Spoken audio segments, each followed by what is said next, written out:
देखिए, last video में हमने देखा कि क्या होता है पोटेंशियल और पोटेंशियल डिफरेंस। ठीक है, फॉर्मूला क्या था, W अपॉन क्यू, दोनों का ही। ठीक है, और पोटेंशियल को किससे डिनोट करते हैं, V से। अब अपन देख रहे हैं कि इलेक्ट्रिक फील्ड इंटेंसिटी और पोटेंशियल में क्या रिलेशन है, विद्युत क्षेत्र की तीव्रता और विद्युत विभव, मतलब E और V के बीच का रिलेशन। चलो ध्यान दीजिए, रिलेशन जानने से पहले देख लें कि V क्या था, W अपॉन क्यू, और जबकि E जो था वो क्या था, F अपॉन क्यू। ओके, अब कल अगर अपन लास्ट वीडियो में अपना ने जो पढ़ा उसमें क्या था कि वर्क डन जो होता है टेस्ट चार्ज पे वो क्या होता है, पोटेंशियल होता है। ठीक है, अब वर्क का फॉर्मूला क्या होता है, वहां से अगर अपन देखें तो वर्क का फॉर्मूला क्या होता है, W is equal to force into displacement into cos theta. याद कीजिए, क्लास 11th में W का फॉर्मूला क्या था, F vector dot R vector, force और डिस्प्लेसमेंट का डॉट प्रोडक्ट।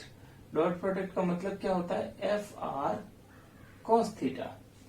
तो फोर्स डिस्प्लेसमेंट dr, तो वर्क स्मॉल वर्क dw, और कॉस थीटा। थीटा क्या होता है, फोर्स और डिस्प्लेसमेंट के बीच का एंगल। कल हमने देखा कि थीटा की जो वैल्यू है वो कितनी होती है, 180, क्योंकि फोर्स किधर होता है कि ये एक चार्ज है, इसकी वजह से यहां अपन निकाल रहे हैं, जैसे कि इन्फिनिटी से यहां लेकर आए तो डिस्प्लेसमेंट इधर हुआ और ये इसको रिपेल करता है, इलेक्ट्रिक फोर्स उधर लगा, थीटा कितना होता है 180। तो यहां पर प्लेस करें आप, थीटा की वैल्यू कितनी होगी 180, तो dw will be equal to F dr cos 180। cos 180 की वैल्यू -1, तो dw क्या हो गया, F dr, और cos 80 -1 है तो यहां क्या आ जाएगा, नेगेटिव साइन। अब देखिए F इक्वल्स टू क्या होता है, QE। हम चाहे तो यहाँ पे पुट कर दें, ठीक है, या फिर अपन ऐसे भी कर सकते हैं। देखो पहले तो इंटीग्रेट करते हैं दोनों साइड ताकि डिफरेंशियल का सिंबल हट जाए, फिर करेंगे इंटीग्रेशन बोथ साइड।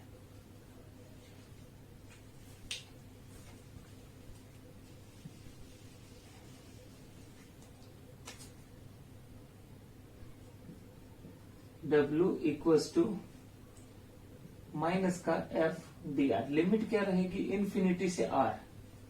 डेफिनेशन क्या थी, हम वर्क क्या कर रहे हैं, इन्फिनिटी से R तक लाने का वर्क कर रहा है, तो वो अपन ने लिमिट अप्लाई कर दी। तो dw को इंटीग्रेट किया, क्या आ गया, W negative of F dr, infinity से R तक। देखो अगर दोनों के अपॉन में Q नॉट हो तो काम बन जाएगा। देखो divide by Q not both side. अगर मैं इधर भी Q नॉट से डिवाइड कर दूं और इधर भी Q नॉट से डिवाइड कर दूं तो दोनों फॉर्मूले आ जाएंगे। W अपॉन Q नॉट तो किसका फॉर्मूला, पोटेंशियल, और F अपॉन Q नॉट किसका formula, integration sorry electric field intensity, विद्युत क्षेत्र की तीव्रता E का। तो पुट करेंगे तो ये तो क्या बन गया, V इक्वल्स टू माइनस का E, और ये क्या हो गया, dr, इन्फिनिटी से R तक। तो ये एक रिलेशन हो गया कि इलेक्ट्रिक फील्ड इंटेंसिटी अगर नोन है, अगर हम कहीं पे तीव्रता जानते हैं, विद्युत क्षेत्र की तीव्रता, तो उसका दी गई सीमा के अंदर अगर अपन समाकलन करेंगे, उसको इंटीग्रेट करेंगे E को, तो क्या आ जाएगा, पोटेंशियल।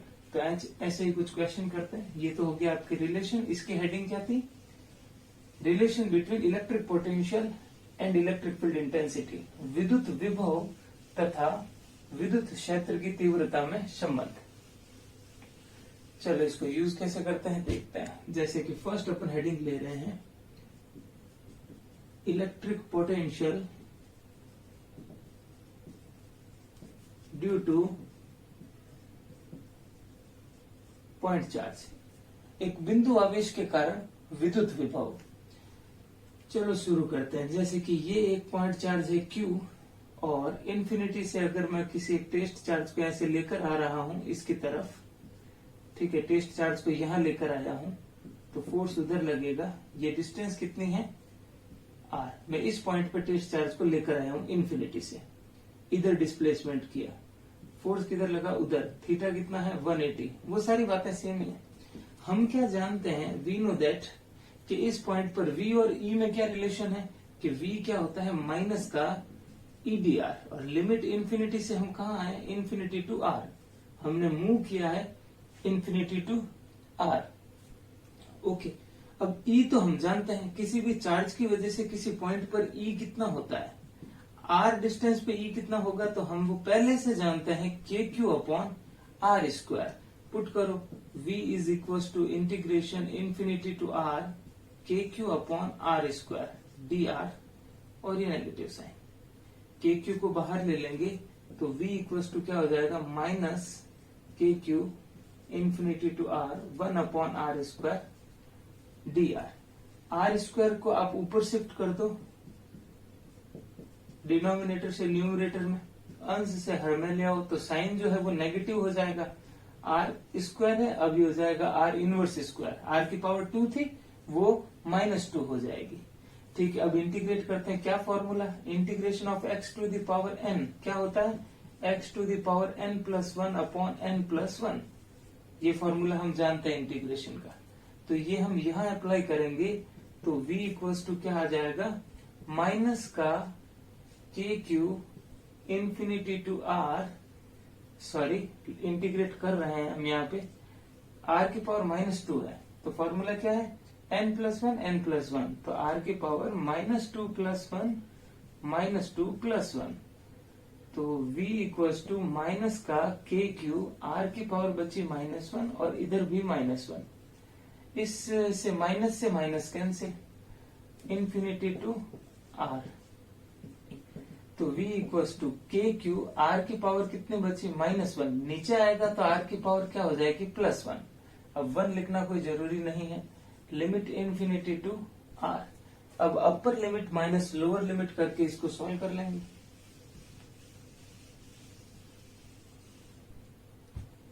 तो v इक्वल्स टू हो जाएगा KQ, एक बार इसकी जगह अपर लिमिट फिर माइनस करके इसकी जगह लोअर लिमिट, तो 1 अपॉन r -1 अपॉन इंफिनिटी, तो ये हो जाएगा KQ 1 upon r minus 1 upon infinity कितना 0, तो आंसर बचा KQ और 1 अपॉन r, मतलब अपॉन में आ जाएगा r। तो ये हो गया आपके v equal to KQ upon r। v inversely proportional किसके है r के, जैसे जैसे डिस्टेंस बढ़ेगी पोटेंशियल कम हो जाएगा। ओके, तो v का भी कुछ रिलेशन है r के साथ और e का भी रिलेशन है। इन दोनों रिलेशन को अपन ग्राफ की हेल्प से समझते हैं। नेक्स्ट ले रहे हैं अपन graph between EV and r। अगर देखिए E के बारे में हम देखें तो E तो क्या होता है r स्क्वायर के व्युत्क्रमानुपाती होता है, इनवर्सली प्रोपोर्शनल होता है, जबकि v जो है वो r के इनवर्सली प्रोपोर्शनल है, r की व्युत्क्रमानुपाती। दोनों में क्या फर्क आएगा, देखो दोनों इनवर्सली प्रोपोर्शनल है। इनवर्सली प्रोपोर्शनल का ग्राफ कैसे बनता है ऐसे, पर अगर आप r स्क्वायर को बना रहे हो तो आप में ज्यादा बैंड डालना होगा, बेंडिंग ज्यादा आएगी। देखो ये है जैसे कि r स्क्वायर का ग्राफ, यूं बेंड करोगे, और जबकि अगर आपको r का ग्राफ बनाना है तो उसमें कम बेंडिंग आएगी। ओके, ये तो r का हुआ, अगर r स्क्वायर है तो ज्यादा बेंडिंग, r क्यूब है और ज्यादा बेंडिंग, ठीक है, r की पावर 4 है तो और ज्यादा बेंडिंग, ऐसे ज्यादा ज्यादा जो है वो बीच से ग्राफ जो है वो बेंड होते चला जाता है। तो फिलहाल हमें r और r स्क्वायर के ग्राफ बनाने हैं। तो अब देखिए जैसे कि r का ग्राफ v का ग्राफ बना रहा हूं, v और r में क्या ग्राफ है व्युत्क्रमानुपाती, इनवर्सली प्रोपोर्शनल, तो ये हो गया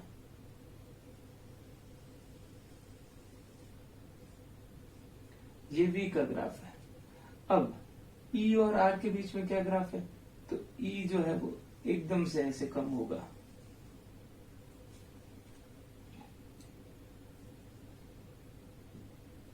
ये दोनों ग्राफ हो गए।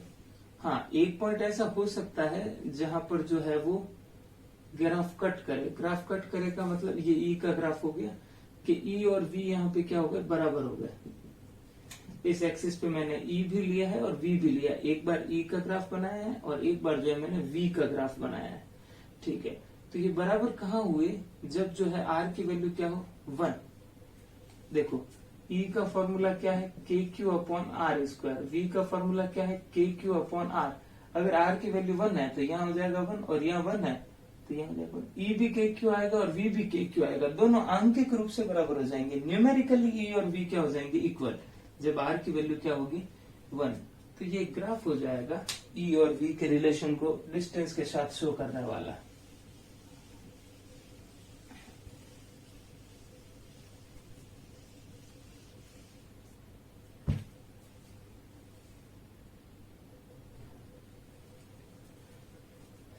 नेक्स्ट ध्यान दीजिए,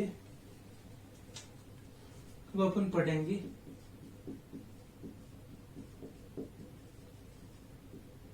electric potential due to uniformly charged shell, समरूप आवेशित गोलीय कोश के कारण विद्युत विभव। देखिए, स्फीयर के बारे में हम पहले से ही बहुत कुछ जानते हैं, गोलीय कोश के बारे में, सॉरी, ये एक स्फेरिकल सेल है। चार्ज कहाँ होगा, पूरा इसके सरफेस पे, क्योंकि अंदर तो कुछ है नहीं, ये तो एक शेल है, अंदर से बिल्कुल क्या है, खोखला, हॉलो पार्ट है। तो ये पूरा का पूरा चार्ज इसके ऊपर है। इसकी रेडियस कितनी होती है, 8। इसकी वजह से ई हमने कैलकुलेट किया है। ई जो आउटसाइड बाहर की तरफ होता है वो होता है K Q upon small R square, जबकि ई ऑन सरफेस जो पृष्ठ पे होता है, सरफेस पे, वो होता है K Q upon capital R square. और ई इनसाइड अंदर की तरफ जो तीव्रता होती है वो कितनी होती है, 0। ये 3 बातें हम जानते हैं। ठीक है, तो इन तीनों से ही शुरू करेंगे। अगर ई को इंटीग्रेट करें तो क्या आ जाता है, वी आ जाता है, हमने रिलेशन पढ़ा है। ठीक है, तो शुरू करते हैं। First case, electric potential at outside the shell, वो small R is greater than capital R वाला केस। ठीक है, कि ये एक शेल है जो चार्ज्ड है और इसके बाहर इस पॉइंट पे, यहां से यहां तक की डिस्टेंस आर, इसकी खुद की रेडियस कितनी है, कैपिटल आर। तो यहां मुझे अगर पता करना है तो तरीका क्या है कि इन्फिनिटी से एक चार्ज को यहां पे लाया जाता है, टेस्ट चार्ज को, इन्फिनिटी टू स्मॉल आर। तो जो भी वर्क करना पड़ता है उसको हम क्या बोलते हैं, पोटेंशियल। इस पॉइंट की हाँ आउटसाइड इंटेंसिटी हम जानते हैं के क्यू अपॉन आर स्क्वायर। तो चलो सॉल्व करो। कैसे कर सकते हैं कि वी नो दैट कि आउटसाइड अगर पोटेंशियल निकालना है तो वो क्या हो जाएगा, माइनस का E D R outside.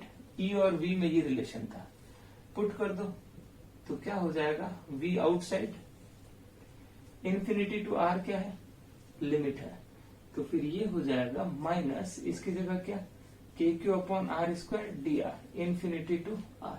Same derivation वापस है जो हमने अभी किया था, के क्यू बाहर आ जाएगा, 1 upon R square D R, फिर माइनस का के क्यू, आर स्क्वायर को हम ऊपर शिफ्ट करेंगे, सेम, ये आपका रिवाइज हो रहा है और कुछ भी नहीं। ओके, आर इनवर्स स्क्वायर, इसका क्या हो जाएगा इंटीग्रेशन, आर की power -2 + 1, -2 + 1, limit infinity to R. फिर क्या हो जाएगा, V naught equals to minus का के क्यू, ये नीचे क्या बचेगा -1 और इसमें क्या बचेगा, आर की पावर -1। ओके, ये वाला -1 तो मैंने यहां लिख दिया, बाहर ले लिया, और आर की पावर कितनी बची, -2 + 1, -1। आर को अगर नीचे ले जाएंगे तो आर की पावर +1 हो जाएगी।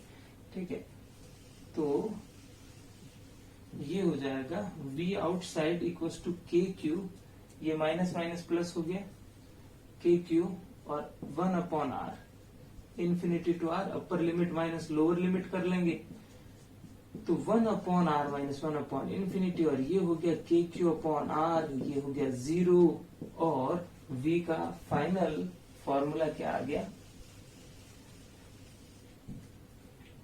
आउटसाइड जो V आया वो आया KQ/, ये R बचा अपॉन में, बस R, आउटसाइड में V जो है वो इनवर्सली प्रोपोर्शनल है R की, ये रिजल्ट तो अभी आया था। ठीक है, अब अपन ले रहे हैं इसका second case, electric potential on surface of shell, गोलीय कोश के पृष्ठ पर विद्युत क्षेत्र की तीव्रता। ठीक है, इस बार यहां निकालना है हमको, ये पूरे पे चार्ज, ये डिस्टेंस कितनी है R, और इसकी रेडियस कितनी R। इस बार केस क्या हुआ, small r equal to capital R। मुझे जो इस पॉइंट पे निकालना है वो उसके पृष्ठ पे है, सरफेस पे। तो यहां से यहां तक की डिस्टेंस क्या हुई, त्रिज्या रेडियस स्मॉल r और कैपिटल R इस बार क्या है, बराबर है। इस बार जो भी टेस्ट चार्ज इंफिनिटी पे है उसको कहाँ लाना होगा, इंफिनिटी टू यहां लाना होगा, कैपिटल R। इस बार स्मॉल r की जगह कौन हो गया, कैपिटल R। तो फॉर्मूला सरफेस के लिए कैसे बनेगा, माइनस का EdR, सरफेस पे इंटेंसिटी क्या होती है, पृष्ठ पे तीव्रता, KQ/कैपिटल R²। तो यहाँ S1 आ जाएगा, इंफिनिटी टू इस बार कहाँ आएंगे, कैपिटल R। भले ही हम इसको सॉल्व कर लें, होना क्या है, जहां स्मॉल r है वहां क्या आ जाएगा, कैपिटल R। तो मैं इसको डायरेक्ट ही लिख रहा हूँ, आप भी डायरेक्ट लिखें कि आंसर अब KQ/स्मॉल r नहीं आएगा, अब स्मॉल r की जगह क्या रख सकते हैं, कैपिटल R। तो आंसर आएगा KQ/कैपिटल R, बस आंसर हो जाएगा KQ/कैपिटल R। इंफिनिटी से कहां तक आएंगे, R तक। ओके, थर्ड केस,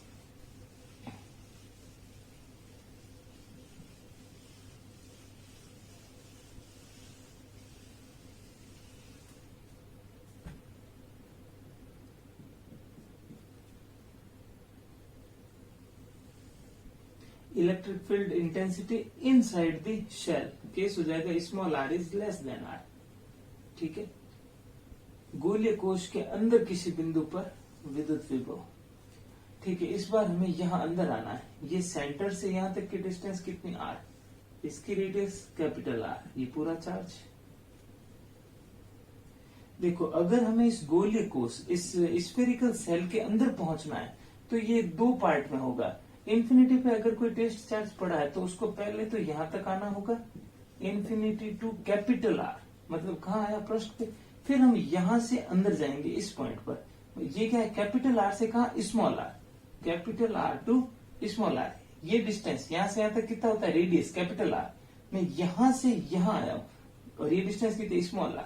तो देखो, अंदर पहुंचने के लिए दो स्टेप हुए, पहले तो इंफिनिटी से कहां तक, कैपिटल R तक, फिर यहां से कहां तक, स्मॉल r तक, तो capital R to small r। अगर हमको V इनसाइड निकालना है तो दो स्टेप होंगे, एक तो मैं इंफिनिटी टू कहां से जाऊंगा, माइनस का इंफिनिटी से कहा capital R, infinity to capital R, तो ये हो गया EdR।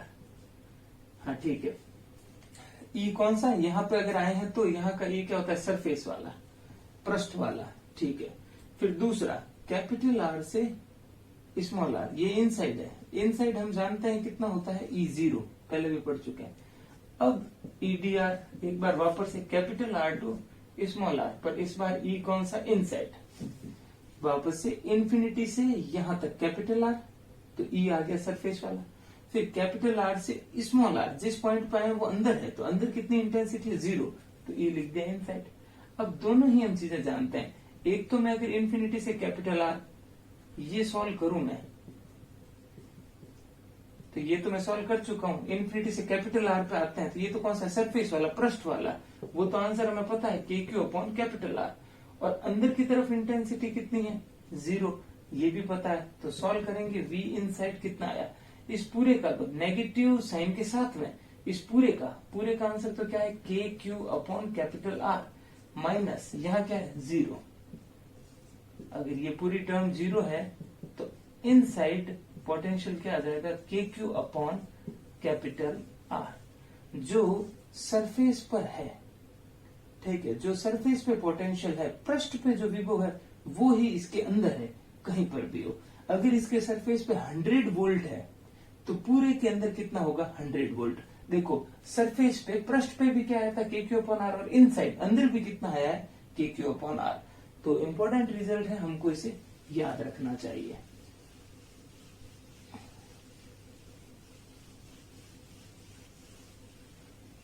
तो रिजल्ट क्या रहा कि आउटसाइड तो इंटेंसिटी होती है KQ/r, R के इनवर्सली प्रोपोर्शनल, जबकि इनसाइड और सरफेस अंदर की तरफ और पृष्ठ पे दोनों पर क्या होती है कांस्टेंट सेम, और वो कितना होता है KQ/R।